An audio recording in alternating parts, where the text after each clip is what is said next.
Alternative party of Bodoland আপোনালোকে মোৰ কথাটো আজি ভাবি লওক বা আপোনালোকে মাৰ্ক কৰি থওক। ৰিজাল্ট যেতিয়া ওলাব যিমান নোটাই পাব নোটাতকে কম পাব অল্টাৰনেটিভ পাৰ্টি অফ বড়োলেণ্ডে। নতুন ৰাজনৈতিক দল অল্টাৰনেটিভ পাৰ্টি অফ বড়োলেণ্ড এইটো গঠন যে কৰিছে এইটো আমি ৱেলকাম জনাইছো। এটা গণতান্ত্ৰিক দেশত সকলোৰে অধিকাৰ আছে এটা নতুন দল খুলিবলৈ বা পাৰ্টি গঠন কৰিবলৈ।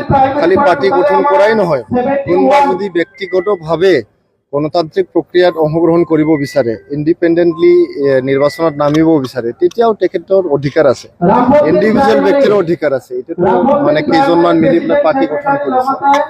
খালি এইটোৱে কথা, তেখেতসকলৰ পাৰ্টিৰ নামটো অলপ ভাবি চিন্তি ৰাখিব পাৰিল হয়।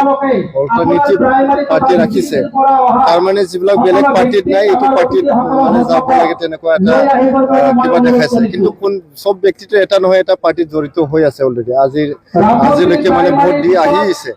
গতিকে আৰু টাইমিংটো অলপ লেট হ'ল, নিৰ্বাচন আহি আছে, 5 মাহ আছে নিৰ্বাচনত।